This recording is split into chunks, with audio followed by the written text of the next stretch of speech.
Hello everyone, welcome to my YouTube channel. Jharkhand BEd entrance exam के लिए यहाँ पर हम लोग तैयारी स्टार्ट कर दिए हैं। तो आज का जो हमारा टॉपिक है, सबसे पहले तो सब्जेक्ट को जानते हैं। ये हिंदी सब्जेक्ट है। टॉपिक हमारा कौन सा है? वर्णमाला है। इससे जितने भी क्वेश्चंस पूछे जाते हैं सारे कंप्लीट हो जाएंगे अगर इस क्लास को स्टार्टिंग से लेकर के एंड तक आप देखते हैं तो। और वर्णमाला से एक दो क्वेश्चंस रहता ही है, तो इसको ज़रूर से कंप्लीट देखना। स्टार्ट करते हैं। वर्णमाला पहले तो समझते हैं कि वर्णमाला कहते किसको हैं। तो वर्णों के व्यवस्थित समूह को वर्णमाला कहा जाता है। ध्यान देना, व्यवस्थित समूह को कहा जाता है, ठीक है, जिसे इंग्लिश में क्या कहते हैं? अल्फ़ाबेट कहा जाता है। आगे है, वर्णमाला में कुल कितने वर्ण होते हैं? 52। यहाँ पर 52 वर्ण होते हैं। स्वर वर्ण जो है ना, यहाँ पर 11 और व्यंजन वर्ण है 33। अब वर्ण या फिर अक्षर किसे कहते हैं? तो वर्ण उसे कहते हैं जिसका हम लोग टुकड़ा नहीं कर सकते हैं, ठीक है, उसे ही वर्ण कहा जाता है। वर्ण और अक्षर जो है ये एक ही होता है, सेम ही चीज़ है, तो आपको कंफ्यूज नहीं होना है। देवनागरी लिपि में लिखा गया है। कितने यहाँ पर वर्ण हैं? 52 वर्ण है। स्वर वर्ण कितने हैं? 11 और व्यंजन वर्ण 33 हैं।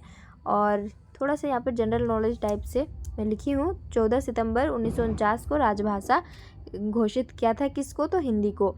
अगर क्वेश्चन ये पूछे कि भाषा की सबसे छोटी इकाई को क्या कहते हैं? वर्ण या फिर ध्वनि कहते हैं। जितने भी स्टूडेंट्स बीएड एंट्रेंस की तैयारी कर रहे हैं उनको तो जानना ही है, साथ ही साथ अगर आप सीटेट की प्रिपरेशन कर रहे हैं तो आपके लिए जानना भी ज़रूरी है। तो वर्ण या फिर ध्वनि कहते हैं। और सबसे छोटी सार्थक इकाई को क्या कहते हैं? शब्द कहते हैं।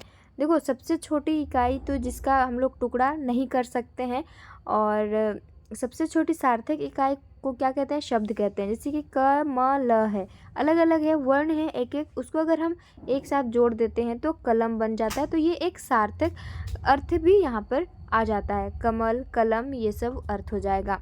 भाषा की सबसे छोटी लिखित इकाई या फिर लेखन, जो भी लिखित इकाई पूछेगा तो ये वर्ण है। और अगर पूछेगा कि मौखिक इकाई कौन सी है तो ये ध्वनि है, ठीक है, उच्चारण की दृष्टि से।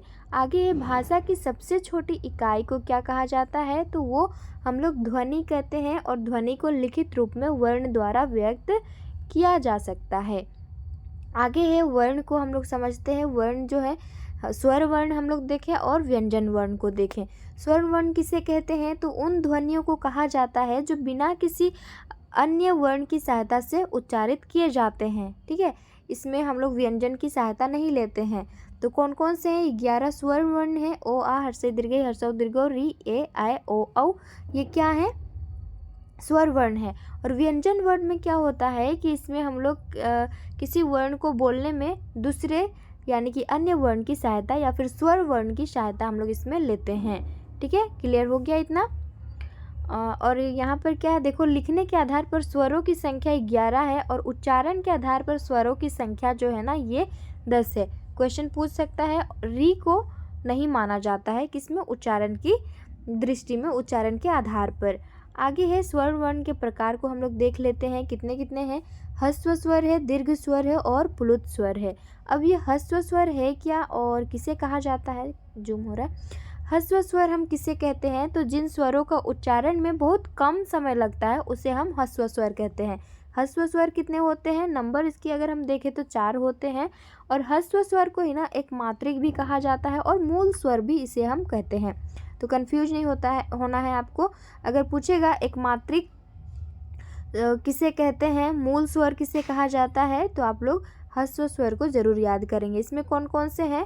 तो ये जो 3 आप देख रहे हैं, हाँ, ये यहाँ पर ये होगा, तो ये 4 होगा, तो ये ह्रस्व स्वर हैं जिसमें बहुत कम टाइम लगता है उच्चारण करते हैं। तो दीर्घ स्वर में, दीर्घ मतलब बड़ा होता है, तो यहाँ पर क्या होगा कि जिन स्वरों का जो उच्चारण है ह्रस्व स्वर से लगभग 2 गुना होता है। ह्रस्व स्वर का तो हम लोग कम टाइम में उसको प्रोनाउंस कर पा रहे थे, तो यहाँ पर ह्रस्व स्वर से 2 गुना टाइम लगता है। दीर्घ स्वर 7 होते हैं। तो ये कौन कौन से 7 हैं, तो इसको देख लो। और एमसीक्यू क्वेश्चंस की भी हम लोग प्रैक्टिस ज़रूर करेंगे।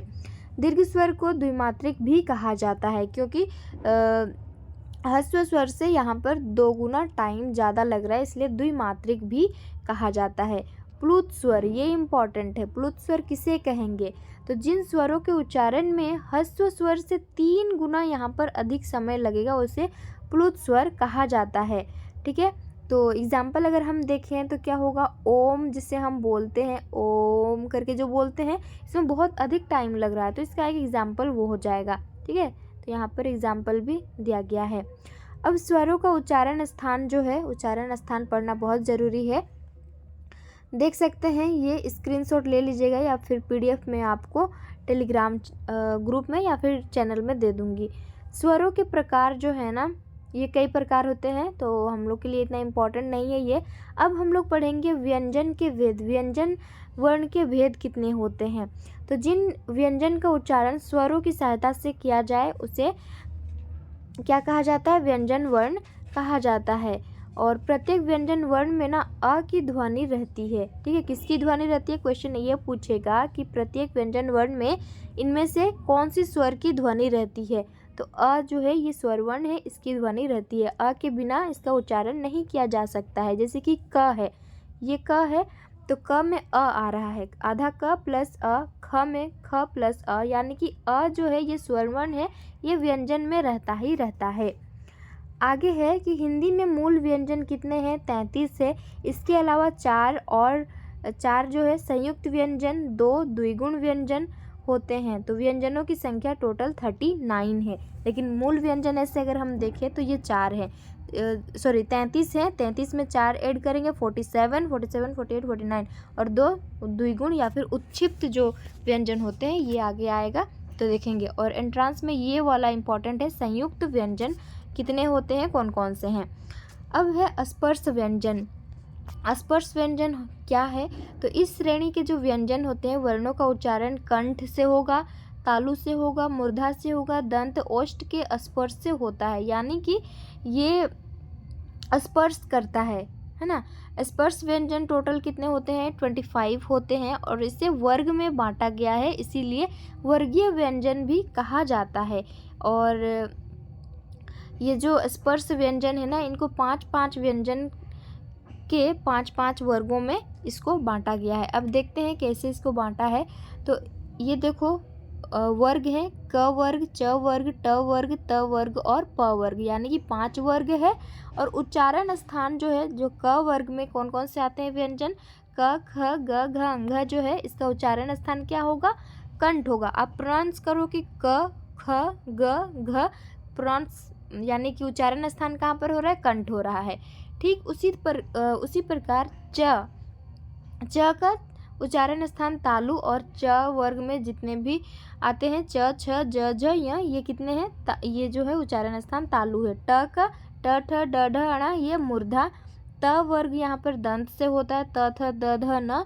प वर्ग जो है ओष्ठ से इसका उच्चारण स्थान है। प वर्ग में कितने हैं? 5 वर्ण हैं, प, फ, ब, भ, म। ठीक है, आगे है अंतस्थ व्यंजन। अंतस्थ व्यंजन कितने होते हैं? नंबर इसकी 4 है, और कौन कौन से हैं? तो य, र, ल, व जो है ये 4 नंबर्स हैं और 4 वर्ण हैं। ठीक है, एक बार पढ़ने से याद नहीं होगा, बार बार रिवीजन करेंगे तो ये ऑटोमेटिक रिवीजन या फिर याद आपको हो जाएगा। उष्म व्यंजन जो है ना, ये नंबर कितने होते हैं? इसके 4 होते हैं, तालु से, मूर्धनी से, दंत से और ह, इसके भी 4, और ये वाला इम्पोर्टेंट है, स्टार मार्क लगा लेना। संयुक्त व्यंजन कितने होते हैं? 4 होते हैं, कौन कौन से हैं? छ, त्र, ज्ञ और स्र, ये 4 संयुक्त व्यंजन हैं। छ को अगर हम तोड़ेंगे किस प्रकार से होगा? आधा क प्लस श हो जाएगा, और यहाँ पर एग्जाम्पल इसका ले लेंगे। छ का तो अक्षर होगा, त्र का त आधा त र होगा, और एग्जाम्पल नक्षत्र हो जाएगा। त्र यहाँ पर आ रहा है। ज्ञ का हम इस तरह से तोड़ सकते हैं, ज्ञान हो जाएगा। स्र को ऐसे हम लोग तोड़ सकते हैं। और एक यहाँ पर क्वेश्चन पूछता है कि छ जो है वर्ण, ये किसके बाद आता है? कौन से वर्ण के बाद आता है? तो ये क वर्ण के बाद आता है। और एक चीज़ यहाँ पर ध्यान देना, पहला स्पर्श व्यंजन कौन सा है और अंतिम स्पर्श व्यंजन कौन सा है? कहाँ गया स्पर्श व्यंजन? वो वर्ग वाला नीचे आगे क्या कहाँ है? यही होगा ये।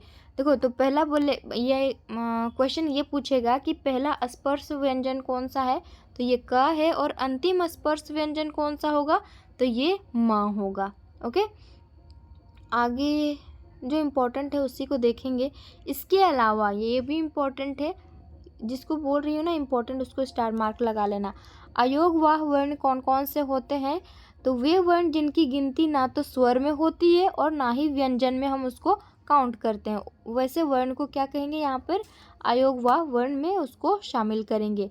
तो कौन कौन से हैं, और इस तरह से भी समझ सकते हैं कि ये जो अयोगवाह है ये स्वर और व्यंजन दोनों के साथ में होता है। ठीक है, इसकी गिनती ना तो स्वर में करते हैं और ना ही व्यंजन में करते हैं। तो कौन कौन से वर्ण हैं, अंग और अह जो है ये अयोगवाह वर्ण है। अनुस्वार अगर पूछेगा तो ये चिन्ह बिंदु वाला, जैसे कि हंस, कंस, ये हो जाएगा। विसर्ग वाला में प्रातः, अंतः, ऐसे करके। अनुनासिक जो नाक नाक की सहायता से शायद बोलते हैं, उसका भी यहाँ पर, हाँ उसकी सहायता से ही बोलते हैं, जैसे आँख, गाँव, सांप, चंद्र बिंदु वाला यहाँ पर होगा। ठीक है, अनुनासिक, अच्छा यहाँ पर है मुख और नाक से दोनों के साथ एक साथ हम प्रोनाउंस करते हैं, उसे ही यहाँ पर अनुनासिक कहा जाता है।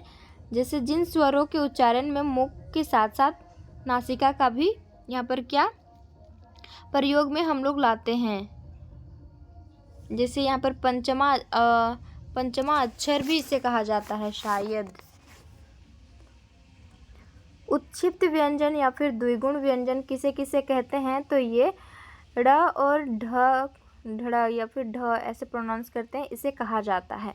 तो जिन व्यंजन वर्णों का उच्चारण करते समय जो जीभ का अग्रभाग है वो झटके के साथ नीचे गिरता है, जैसे कि ड़ आप प्रोनाउंस करेंगे तो उसमें क्या झटके के साथ अपना जीभ जो है वो नीचे की ओर गिरता है, तो ये उत्क्षिप्त या फिर द्विगुण व्यंजन है। द्विगुण दो गुण हैं। ठीक है, नेक्स्ट है प्रकंपित व्यंजन या फिर लुंठित व्यंजन किसे कहा जाता है। वर्णों का उच्चारण करते समय जिह्वा में दो तीन बार होता हो उससे प्रकंपित व्यंजन कहते हैं। जैसे कि र आप बोलेंगे तो वो 2-3 बार कंपित हो रहा है, तो ये प्रकंपित व्यंजन है। पार्श्विक व्यंजन किसे कहेंगे, ल को पार्श्विक व्यंजन कहते हैं। दंतोष्ठीय व्यंजन व को कहा जाता है। काकल्य व्यंजन ह को कहा जाता है। तो ये सब आप लोग याद रखेंगे। प्रकंपित व्यंजन पार्श्विक व्यंजन ल है, दंतोष्ठीय व्यंजन व है और काकल्य व्यंजन ह है। आगत व्यंजन किसे कहते हैं, तो दूसरे देश से आया हुआ है, इसे मेनली जब हम उर्दू पढ़ते हैं तब उसे यूज़ किया जाता है। ठीक है, इम्पॉर्टेंट यहाँ पर आता है बीएड एंट्रांस का जो आप पढ़ेंगे, तो घोष अघोष किसे कहते हैं। तो अघोष जो है ना, प्रत्येक वर्ग समझ गए, क वर्ग, च वर्ग, ट वर्ग, ऐसे करके 5 वर्ग थे। तो प्रत्येक वर्ग की जो प्रथम 2 ध्वनियाँ होती हैं उसे कहा जाता है वर्ग। ये हो गया 5 वर्ग है। पहला और दूसरा जो वर्ण है वो क्या हो जाएगा, ये अघोष हो जाएगा। और तीसरा चौथा पांचवा वाला जो हर वर्ण का तीसरा चौथा पांचवा वाला जो वर्ण होगा, हर वर्ग का तीसरा चौथा और पांचवा जो वर्ण है उसे हम क्या कहेंगे, घोष कहेंगे। इसे क्लियर कर लो। ठीक है, 5 वर्ग हैं, तो पांचों वर्ग में जो पहला और दूसरा वर्ण है वो क्या कहलाएगा, ये अघोष कहलाएगा। ठीक है, और जो तीसरा चौथा और पांचवा वर्ण है वो क्या कहलाएगा, तो ये घोष कहलाएगा। क्लियर हो गया। आगे है अल्प प्राण और महाप्राण किसे कहते हैं। हर वर्ग की पहली, तीसरी और पांचवी ध्वनियों को अल्प प्राण कहा जाता है। और महाप्राण किसे कहेंगे, तो हर वर्ग की दूसरी और चौथी ध्वनियों को महाप्राण कहा जाता है। तो अल्प प्राण को हम लोग अल्प प्राण जब बोलते हैं तो ALP टाइप का सुनाई दे रहा है। ठीक है, तो यहाँ पर आप याद कर लेना कि पहली 3 यहाँ पर 3 वर्ण आएंगे। कौन कौन से, फर्स्ट पहला आएगा, फिर तीसरा आएगा और पांचवा आएगा, यानी कि 3 वाला हो जाएगा। ठीक है, अल्प प्राण में पहला, तीसरा और ये पांचवा, और महाप्राण में क्या हो जाएगा, दूसरा वाला और चौथा वाला हो जाएगा। ठीक है, तो वर्ण विचार से ज़्यादा कुछ नहीं याद करना है आपको। अल्प प्राण महाप्राण बीएड एंट्रांस की तैयारी करे तो ये पढ़ लेना। उसके बाद घोष अघोष को पढ़ना, आगत व्यंजन उतना इम्पोर्टेंट नहीं है, प्रकम्पित और उत्क्षिप्त, उसके बाद काकल्य, ये सब पढ़ लेना। देन इससे पहले आयोगवाह को पढ़ना, ये पिछले बार क्वेश्चन आया था, आयोगवाह वर्ण कौन कौन से होते हैं, जब मैं बीएड एंट्रांस एग्ज़ाम दी थी। और ये इस यहाँ पर इसको पढ़ लेना। ये क्वेश्चन को देखो कि छ किसके बाद आता है, तो क के बाद आता है। स्पर्श व्यंजन 25 हैं, याद कर लेना। स्वर वर्ण और व्यंजन वर्ण कौन कौन से हैं, और प्लुत स्वर का जो टाइमिंग है, यानी कि प्लुत स्वर किसे कहेंगे, बहुत सारा ऑप्शन रहेगा। ओम तो रहता ही रहता है क्योंकि वो उसका मेन एग्जाम्पल है, तो इसमें बहुत ज़्यादा टाइम लगता है। और इसके अलावा और क्या पढ़ेंगे, ठीक है। तो इतना आप लोग कर लीजिएगा। एमसीक्यू क्वेश्चंस की भी हम लोग प्रैक्टिस यहाँ पर करने वाले हैं, ठीक है।